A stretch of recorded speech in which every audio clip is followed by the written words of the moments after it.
যে মানুষটিকে আমরা চোখের আড়াল করতে চাইলেও যিনি নয়নের আড়াল হয়নি, যে মানুষটি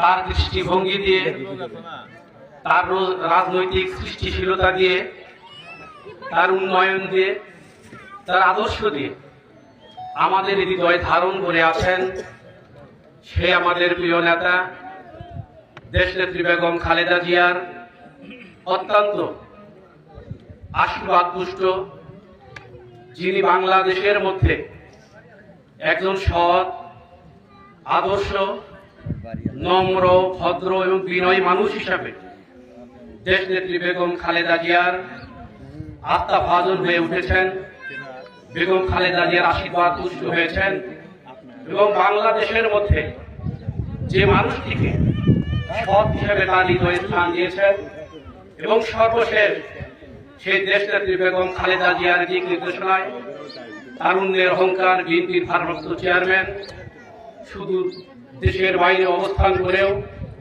আকবর আলীর গতিশীল চিন্তা চেতনাকে তিনি হৃদয়ে ধারণ এবং লালন করে তার মার নির্দেশনা প্রতিপালন করেছেন এবং উল্লাপাড়া এবং সলং আসন থেকে যাকে বিএনপির মনোনীত প্রার্থী হিসেবে ধানের শীষের পবিত্র আমানত যার হাতে তুলে দিয়েছেন, সেই আমাদের প্রিয় নেতা, দুইবার নির্বাচিত সাবেক জাতীয় সংসদ সদস্য, যাকে নিয়ে আমরা গর্ববোধ করি, সেই আমাদের গর্বিত উল্লাপাড়ার কৃতি সন্তান, উল্লাপাড়া আকবর আলী কলেজ, উল্লাপাড়া বিজ্ঞান college, Ullapara RS degree college, বড়র স্কুল অ্যান্ড কলেজ সহ অসংখ্য শিক্ষা প্রতিষ্ঠানের প্রতিষ্ঠাতা, আমাদের প্রিয় নেতা, জননেতা জনাবে আকবর আলী, যিনি প্রধান অতিথির আসন অলঙ্কৃত করে আজকের এই সভামঞ্চটি তিনি শুধু সার্থক এবং সফল করেনি, আমাদের এই বুনবাড়িয়া গ্রাম কথা নয়, আমাদের আবাসন প্রকল্পে যে সকল নারী পুরুষ আমার মা বোনেরা রয়েছেন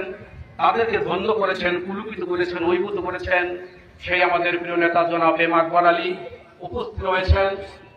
আমাদের প্রিয় নেতা আকবর আলীর সফর সঙ্গী হিসেবে উল্লাপাড়া এবং সলঙ্গা থানা BNP, Salanga union BNP, Hajipur union BNP, Barahar union BNP বিভিন্ন পর্যায়ের সম্মানিত নেতৃবৃন্দ মঞ্চের সামনে উপস্থিত রয়েছেন।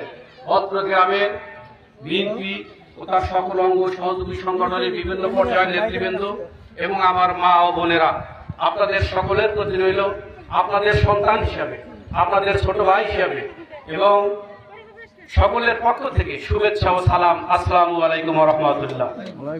এখানে যারা বসে আছেন আমার মা এবং বোনেরা বসে আছেন, আমার এই মা বোনেরা বসে আছেন বলেই তার সন্তান দাঁড়িয়ে আজকে আকবর আলীর মতো একজন প্রিয় ব্যক্তিত্বের সামনে আজকে বক্তব্য দেওয়ার সুযোগ পেয়েছি। আজকে মাদের গর্ভে যদি আমি ধারণ না করতাম, মারা যদি আমাকে লালন পালন করে বড় না করতো, আজকে আকবর আলী সাহেবের মতো বরেণ্য ব্যক্তির সামনে কথা বলার আমার সৎ সাহস হতো না। আজকে আমার মা বোনেরা আমাদের প্রতিপালন করেছে বলেই আজকে তাদের সন্তানেরা আজকে এখানে কথা বলার সুযোগ পেয়েছে। আমার মাদের সামনে আমি কথা বলতে চাই না, আমার বোনদের সামনে আমি কথা বলতে চাই না, আমি আমার বোনদেরকে আমার মাদেরকে একটি কথা বলতে চাই, আপনাদের সন্তানেরা যদি ভালো থাকে তাহলে আপনারা ভালো থাকতে পারবেন, আর আপনার সন্তানেরা যদি খারাপ থাকে তাহলে আপনারা কিন্তু ভালো থাকতে পারবেন না। তাহলে আপনারা যদি আপনাদের সন্তানের কল্যাণ চান, মঙ্গল চান, তাহলে আমাদের প্রিয় নেতা আকবর আলীর কল্যাণ এবং মঙ্গল আপনাদেরকে কামনা করতে হবে, করতে হবে না? করতে হবে। আজকে যেখানে আমরা এখানে সমাবেশ করছি, আজকে নির্বাচনী জনসভা করছি, আমরা কেন করছি? আজকে আমাদের প্রিয় নেতা জনাবে আকবর আলী সাহেব এই আবাসন প্রকল্পের উনি হচ্ছেন সৃষ্টিকর্তা, উনি এই প্রকল্পের জনক, উনি এই প্রকল্পে স্থাপন করেছিলেন বলেই আজকে এখানে অসংখ্য মানুষের এখানে আবাসনের ব্যবস্থা নিশ্চিত হয়েছে। হয়নি? এটা কে করেছে? আকবর আলী করেছে। আর আকবর আলী করেছে বলেই আমাদের সেই প্রিয় নেতা বনবাড়িয়া পাবলিক উচ্চ বিদ্যালয়ে উনি এসেছেন একটি সমাবেশে। এখানে আপনাদের পক্ষ থেকে আমাদের শ্রদ্ধা মুরব্বী আবু সাইদ এবং আমাদের ওই ওখানে আমাদের যে কুকুর বসে আছেন হামিদারা অজুবা, এবার আপনাদের পক্ষ থেকে আকবর আলী ভাইয়ের কাছে আবেদন করেছিলেন, আমরা আমাদের থাকার কোনো এখানে পরিবেশ নেই, আমরা রাত্রে যখন সন্তান নিয়ে ঘুমাই, আমাদের ঘরে আমাদের বৃষ্টির পানি পড়ে, আমরা ঘুমাতে পারি না। আমাদের বিষয়ে আপনাদের খেয়াল রাখতে হবে। আমাদের প্রিয় নেতা আকবর আলী সাহেব, তিনি কিন্তু এখন এমপি হননি, এমপি হবেন আগামী দিনে আপনাদের ভোটে। কিন্তু আপনাদের দুঃখ কষ্ট তাকে কিন্তু তাড়িয়ে বেরিয়েছে, যে কারণের জন্য আজকে উনি অর্থনৈতিকভাবে ব্যক্তিগত তহবিল থেকে টিম কিনে এনে আজকে আমাদের মাঝে বন্টন করার জন্য নিয়ে এসেছেন।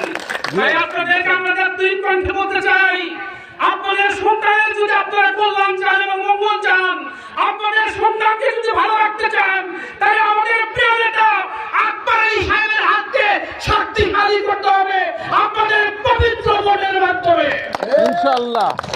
আগামী জাতীয় সংসদ নির্বাচনে আমরা আপনাদের পবিত্র যে ধানের শীষের যে পবিত্র আমানত করেছে, আকবর আলী সাহেবের হাতে দেশ নেত্রী বেগম খালেদা জিয়া তারেক রহমান তুলে দিয়েছেন, সে আমানত রক্ষা করতে হবে। আপনাদের আমাদের সকলের মিলে, সকলকে মিলে সেই কাজ আমাদের করতে হবে। আমি আমার বক্তব্য দীর্ঘায়িত করতে চাই না। আমার মাদের কাছে যদি আমি ভোট চাই, তাহলে সন্তান পাই কিন্তু সম্মান পাবে না। আমার মারা আমাদের পক্ষ থেকে, ধানের শীষের পক্ষ থেকে অন্য মা বোনদের কাছে গিয়ে আকবর আলীর জন্য ধানের শীষে ভোট যাবে, তাই হবে আমাদের ইনশাআল্লাহ, তাই হবে আমাদের সফলতা। তাই আমি আপনাদের কাছে উদাত্ত আহ্বান রাখতে চাই, আপনাদের সন্তানদেরকে আপনারা যেভাবে হৃদয়ে লালন করে রেখেছেন, ধারণ করে রেখেছেন, ঠিক তেমনি ভাবে আগামী জাতীয় সংসদ নির্বাচনে দেশনেত্রী বেগম খালেদা জিয়ার মনোনীত প্রার্থী, তারুণ্যের অহংকার তারেক রহমানের মনোনীত প্রার্থী, বিএনপির মনোনীত প্রার্থী, উল্লাপাড়া এবং সলঙ্গা উপজেলা বিএনপির মনোনীত প্রার্থী জননেতা জনাবে আকবর আলী সাহেবের হাতকে শক্তিশালী করতে আসুন আমরা ঐক্যবদ্ধভাবে আগামী জাতীয় সংসদ নির্বাচনে ধানের শীষে ভোট দিয়ে আমরা আকবর আলীকে বিপুল ভোটের ব্যবধানে জয়যুক্ত করি। আকবর আলী জয়যুক্ত হলে দেশনেত্রী বেগম খালেদা জিয়া জয়যুক্ত হবে, আকবর আলী জয়যুক্ত হবে, আমাদের তারেক রহমান জয়যুক্ত হবে, আকবর আলী এমপি হলে আমাদের আগামী দিনের রাষ্ট্রনায়ক হবে আমাদের প্রিয় নেতা তারুণ্যের অহংকার জনাব তারেক রহমান। আসুন আমরা তাদেরকে তাদের হাতকে শক্তিশালী করার জন্য আমাদের পবিত্র উন্নয়ন, উৎপাদন, সমৃদ্ধি এবং শান্তির প্রতীক ধানের শীষে ভোট দিয়ে আকবর আলী ভাইকে জয়যুক্ত করি। এই আশায় প্রত্যাশা ব্যক্ত করে সকলের সুস্বাস্থ্য এবং দীর্ঘায়ু কামনা করে এবং আমাদের প্রিয় নেতা আমাদের আগামী দিনের ভবিষ্যৎ জনাবে আকবর আলী সাহেবের সুস্বাস্থ্য এবং দীর্ঘ জীবন কামনা করে আমি আমার বক্তব্য এখানে শেষ করছি। আল্লাহ হাফেজ। বাংলাদেশ জিন্দাবাদ, শহীদ জিয়া অমর হোক, বেগম খালেদা জিয়া জিন্দাবাদ। সকলকে ধন্যবাদ। আসসালামু আলাইকুম।